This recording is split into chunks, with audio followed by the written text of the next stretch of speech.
नमस्कार, मैं आर के सक्सेना मास्टरमाइंड कोचिंग रीवा के इस एजुकेशनल यूट्यूब चैनल में आप सभी लोगों का बहुत बहुत स्वागत और अभिनंदन करता हूं। मेरा ये हिस्ट्री की क्लास है और क्लास आपकी कौन सी क्लास है? ये 45 क्लास है। तो आज मैं आपको आधुनिक भारतीय इतिहास का एक महत्वपूर्ण टॉपिक है आपका ब्रिटिश सम्राट के अधीन भारत के वायसराय। तो बहुत सारे वायसराय हुए, उनके द्वारा कई महत्वपूर्ण काम किए गए, तो उनसे आपके एग्जाम में क्वेश्चन बनते हैं। तो मेरा उद्देश्य वही है कि आपसे क्वेश्चन वो बन जाएं। तो चलिए हम शुरू करते हैं। तो हम सबसे पहले बताते हैं आपको कि 1857 का विद्रोह या क्रांति हमको याद है। यद्यपि ये असफल हुई थी, लेकिन भारतीय इतिहास में इसने जो है वो एक महत्वपूर्ण छाप छोड़ी। और इसके बाद जो सबसे बड़ा परिवर्तन ये हुआ कि जो अभी तक ब्रिटिश कंपनी का शासन था भारत में, तो ब्रिटिश कंपनी के शासन को भारत में समाप्त कर दिया गया और भारत का शासन किसके हाथों में चला गया? ब्रिटिश सरकार के हाथों में चला गया। माने ब्रिटिश सरकार जो है वो भारत पे जो है वो अब शासन करने लगी। कंपनी का शासन भारत में जो है वो समाप्त हो गया। और इसी के तहत जो गवर्नर जनरल पद होता था उसका नाम बदल के क्या कर दिया गया? वायसराय कर दिया गया। तो भाई हमने बताया कि 1857 के विद्रोह के बाद कंपनी के हाथों से भारत का शासन छीनकर ब्रिटिश सरकार के नियंत्रण में ले लिया गया। और जो प्रथम वायसराय बनाया गया वो कौन था आपका? Lord Canning. इसको याद रखिएगा। तो लॉर्ड कैनिंग के बारे में क्या क्या इंपॉर्टेंट चीज़ें हैं जो एग्जाम में आती हैं वो मैं आपको आज बताने जा रहा हूँ। तो पहला क्वेश्चन तो ये बनता है कि कंपनी के अधीन अंतिम गवर्नर जनरल कौन था? एक तो ये क्वेश्चन बनता है कि ब्रिटिश कंपनी के अधीन अंतिम गवर्नर जनरल कौन था? तो यही था आपका लॉर्ड कैनिंग था। और इसे ही जो है वो भारत का पहला वायसराय भी बना दिया गया। तो यदि क्वेश्चन ये पूछता है कि ब्रिटिश सम्राट के अधीन भारत का प्रथम वायसराय कौन था, तो क्या होगा आंसर आपका? Lord Canning. क्या होगा आंसर? Lord Canning. तो दो क्वेश्चन बनते हैं इससे। ये ब्रिटिश कंपनी के अधीन अंतिम गवर्नर जनरल और भारत ब्रिटिश सत्ता के अधीन भारत का प्रथम वायसराय, दोनों ही आपका आंसर क्या है? Lord Canning. चलिए हम आगे चलते हैं। तो एक क्वेश्चन पूछता है कि जब 1857 की जो क्रांति हुई थी उसको हम क्रांति बोलेंगे। निसंदेह रूप से वो एक क्रांति थी भारत की आज़ादी के लिए। तो उस समय जो है वो गवर्नर जनरल कौन था? तो लॉर्ड कैनिंग। तो लॉर्ड हम हटा दें क्योंकि बार बार लॉर्ड लाने से हमारे शब्दों में क्या है, थोड़ा सा रुकावट आती है। तो कौन था आपका? कैनिंग था। तो इसको हम कैसे याद रखेंगे? तो 1857 के क्या था? वो क्रांति थी। तो का से क्रांति, का से कैनिंग। तो इस तरह से हम क्रांति के समय जो गवर्नर जनरल कैनिंग थे उनका नाम हम ध्यान में रख सकते हैं। तो का से क्रांति, का से कैनिंग। फिर हम आगे चलते हैं कि कैनिंग ने एक काम और किया था 1856 में। इसने क्या किया था? विधवा पुनर्विवाह अधिनियम पारित करके विधवाओं को पुनः विवाह करने की जो है वो परमिशन दी थी। एक कानूनी उनको अधिकार दिया था। तो पहले होता क्या था कि अगर कोई महिला विडो हो जाती थी तो वो पुनः दूसरा विवाह नहीं कर सकती थी और उसकी ज़िंदगी जो है बद से बदतर हो जाती थी। तो इस बात को ध्यान में रखते हुए कैनिंग ने क्या किया? विधवा पुनः विवाह अधिनियम पारित किया। कब पारित किया ये सन पूछता है। तो कब पारित किया? 1856 में। 1856 में ये पारित किया गया। चलिए अगला चलते हैं। तो एक काम इसके द्वारा ये भी किया गया 1856 में ही जो है वो बम्बई, कलकत्ता और मद्रास में एक एक जो है वो हाई कोर्ट की स्थापना की गई। क्या की गई? एक एक जो है वो हाई कोर्ट की स्थापना की गई। फिर हम आगे चलते हैं। तो जैसा कि हम इतिहासकार लिखते हैं कि 1857 की क्रांति का जो मुख्य कारण क्या था, तो वो था आपका डलहौजी की हड़प नीति। क्योंकि ज़्यादातर जो उसमें विद्रोह में भाग लिए वो इस हड़प नीति से जो है वो पीड़ित थे। तो कैनिंग द्वारा क्या किया गया कि डलहौजी की हड़प नीति को जो है क्या कर दिया गया? समाप्त कर दिया गया। तो ये पूछ सकता है कि हड़प नीति किसने लागू की? तो किसने की? डलहौजी ने लागू की। उसको समाप्त किसने किया? कैनिंग ने किया। समाप्त किसने किया? कैनिंग ने किया। फिर अगला हम देखते हैं, अगला वायसराय हमारा है लॉर्ड एल्गिन। लॉर्ड एल्गिन, तो इसके समय जो है वो दो इम्पोर्टेंट चीज़ें बनती हैं। एक तो बहावी आंदोलन, इस आंदोलन को हम आगे बताएंगे, तो बहावी आंदोलन का इसने अंत किया। और दूसरा जो है वो इसकी मृत्यु जो है वो 1863 में धर्मशाला, जो आपके हिमाचल प्रदेश का एक प्रमुख नगर है, वहाँ पे इसकी जो है मृत्यु हुई थी। तो ऐसा क्वेश्चन एग्जाम में पूछा गया है कि किस वायसराय की मृत्यु जो है वो धर्मशाला नामक स्थान में हुई, या धर्मशाला नामक स्थान जो है वो भारत में कहाँ है? तो कहाँ पे है? हिमाचल प्रदेश का एक जो है वो एक नगर है ये। फिर अगला हम चलते हैं, अगला वायसराय कौन है आपका? John Lawrence. जॉन लॉरेंस, तो इसने एक काम बहुत महत्वपूर्ण किया। इसने अफ़गानिस्तान के प्रति जो है वो निष्क्रियता की नीति अपनाई। तो अफ़गानिस्तान के प्रति जो है वो शानदार निष्क्रियता की नीति अपनाई, जिससे क्या हुआ? अफ़गानिस्तान से भारत के संबंध सुधरे, अच्छे हुए, है ना। और इसने एक काम और किया महत्वपूर्ण, जो एग्जाम में आता है। इसने जो है वो भारत और यूरोप के बीच जो है पहली बार जो है वो समुद्री टेलीग्राम सेवा की जो है वो शुरुआत की।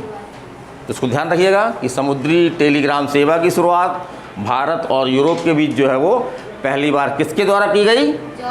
तो जॉन लॉरेंस द्वारा की गई। किसके द्वारा की गई? जॉन लॉरेंस द्वारा की गई। और अगला हम देखते हैं, तो अगला वायसराय कौन है आपका? Lord Mayo. इससे भी आपके क्वेश्चन बनते हैं।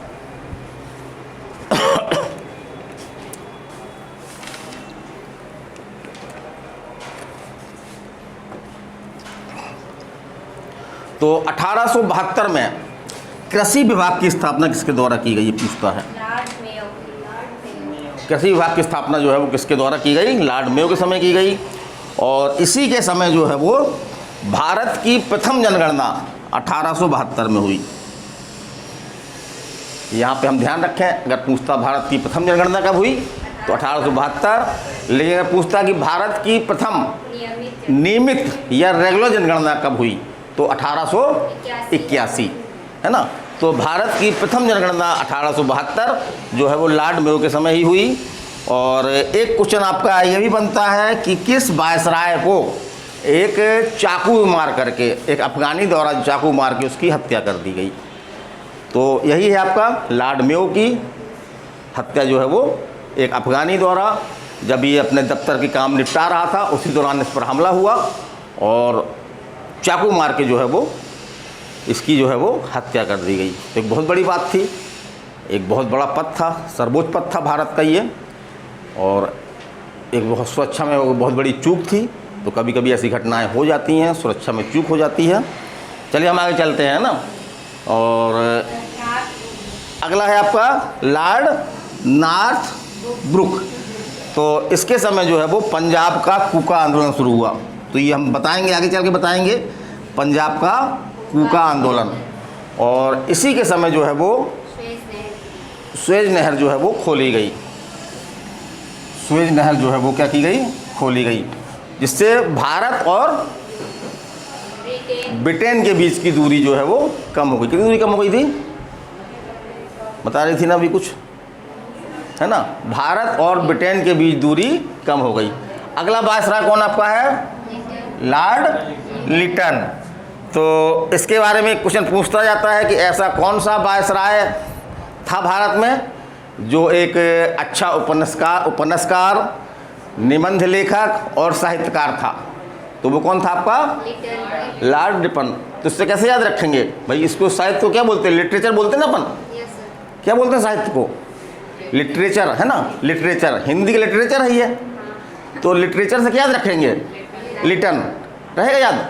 माने लिटन जो है वो क्या था? एक अच्छा साहित्यकार भी था। और इसने एक काम गड़बड़ किया।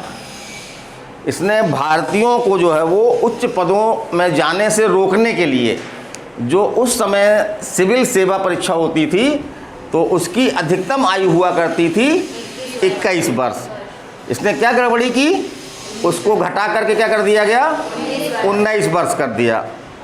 ताकि क्या उद्देश्य था इसका, ताकि जो भारतीय लोग समझ रहे थे कि भारतीय लोग इतनी जल्दी इतनी कम उम्र में पढ़ाई पूरी नहीं कर पाएंगे और वो जो है वो सिविल सेवा परीक्षा ना निकाल पाएँ, इसका काफ़ी विरोध भी हुआ। तो आगे अपना अगला कौन है आपका, लॉर्ड रिपन।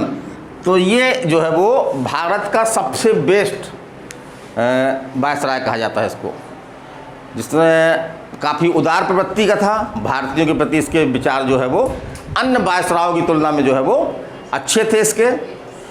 और अब हम चलते हैं कि इस समय कौन कौन सी महत्वपूर्ण घटनाएं घटी। तो पहले ही तो आपकी यही फैक्ट है कि भारत की प्रथम नियमित जनगणना 1881 में जो है वो इसी के समय हुई। तो नियमित इसको अंग्रेजी में क्या बोलते हैं, हम क्या बोलते हैं, नियमित क्या बोलते हैं, रेगुलर बोलते हैं ना, नियमित क्या बोलते हैं अंग्रेजी में, रेगुलर। तो इससे अपन रखें रा से रेगुलर, रा से रिपन, रा से रेगुलर, रा से रिपन। तो इस तरह हम याद रख सकते हैं इसको, है ना, कि भारत की प्रथम रेगुलर मतलब नियमित जनगणना जो है वो किस वायसराय के समय शुरू हुई। तो किसके समय शुरू हुई, रिपन। तो रेगुलर, रा से रेगुलर, रा से रिपन, इसे याद रख सकते हैं हम। और इसने एक काम अच्छा किया कि लगातार विरोध हो रहा था, तो सिविल सेवा की आयु जो है वो पुनः बढ़ा दी।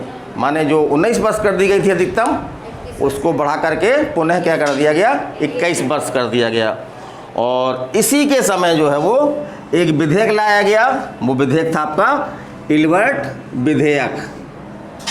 तो एक महत्वपूर्ण विधेयक था। इस विधेयक में ये प्रावधान था कि भारतीय न्यायाधीश जो है वो अब अंग्रेज अपराधियों के मामले जो है वो सुन सकेंगे, क्योंकि ये सुनने की पावर नहीं थी।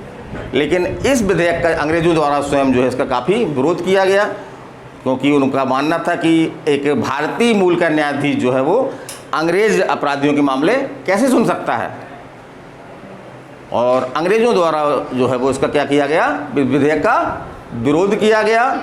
और अंततः जो है ये विधेयक लागू नहीं हो पाया, इसको वापस लेना पड़ा। तो जो अंग्रेज़ों ने इसका विद्रोह किया, इसके खिलाफ जो विद्रोह किया, इसका विरोध किया, तो उसको क्या नाम देते हैं भारतीय इतिहास में, श्वेत विद्रोह। तो ये क्वेश्चन आपका कभी कभी आ जाता है कि श्वेत विद्रोह क्या है ना। तो श्वेत विद्रोह ये लिखा है आपका, है ना, श्वेत विद्रोह कहा जाता है। और स्थानीय स्वशासन को इसने महत्वपूर्ण स्थान दिया, है ना, स्थानीय स्वशासन को इसने जो है वो एक महत्वपूर्ण स्थान दिया, उसको और मजबूती जो है वो प्रदान की। और इसके क्योंकि भारतीयों के प्रति उदार था, इसने काफ़ी कुछ महत्वपूर्ण निर्णय लिए। इसके कारण से वायसराय रिपन के शासनकाल को जो है वो भारतीय इतिहास में भारत का जो है वो स्वर्ण युग का प्रारंभ माना जाता है। तो ये क्वेश्चन पूछ सकता है कि किस वायसराय के शासनकाल को भारत के लिए जो है वो स्वर्ण युग का प्रारंभ माना जाता है। तो किसके शासनकाल को, रिपन के शासनकाल को। और हमने वैसा बताया कि काफ़ी ये उदार था भारतीयों के प्रति, इसलिए एक लेखिका है आपकी फ्लोरेंस नाइटिंगेल। ये फ्लोरेंस नाइटिंगेल एक महिला है। तो इन्होंने जो है वो भारत का उद्धारक किसको कहा, किसको कहा, लॉर्ड रिपन को कहा। किसको कहा, लॉर्ड रिपन को कहा। और एक कथन है जो एग्जाम में पूछा गया है कि ये कथन जो है किसका है, तो ये कथन जो है वो लॉर्ड रिपन का है। और कथन क्या है, कथन सुन लीजिए ध्यान से, इसको नोट भी कर लीजिए कि मेरा मूल्यांकन मेरे कार्यों से करना, मेरे शब्दों से नहीं। क्या कथन है, मेरा मूल्यांकन मेरे कार्यों से करना, मेरे शब्दों से नहीं। तो ये कथन जो है वो किसका है, लॉर्ड रिपन का है। तो आपको ये हमने टॉपिक अभी हम ख़त्म कर रहे हैं, लेकिन अभी वायसराय काफ़ी बाकी है। तो ये आपका ब्रिटिश सम्राट के अधीन भारत के वायसराय पार्ट फर्स्ट है ये आपका। और इसको कंप्लीट करने के लिए आप अभी हम और भी वीडियो बनाएंगे। तो हमारा पार्ट 2 जो है वो कल आएगा, जिसमें 44 क्लास है, ये 45 है लगता है। चलो देख लेंगे इसको, हमें ना क्लास कौन से क्रम की है इसको हम देख लेंगे। तो ये पार्ट फर्स्ट है, इसके आगे भी मैं इसी वीडियो को आगे बढ़ाऊँगा। तो वो पार्ट 2 होगा, हो सकता है कि पार्ट 3 में कंप्लीट हो ये। तो पूरा देखने के लिए आप जो है वो आगे वीडियो देख सकते हैं। अगर आपको अच्छा लगे तो इसको लाइक करिए, सब्सक्राइब करिए और अधिक से अधिक लोगों तक जो है शेयर करिए, ताकि अधिक से अधिक लोग हमारी इस सेवा का लाभ ले सकें। मैं RK Saxena, excellence mastermind coaching Rewa, आप सभी का बहुत बहुत धन्यवाद देता हूं और अगले वीडियो तक फिर मिलूंगा अगले वीडियो में। नमस्कार, धन्यवाद।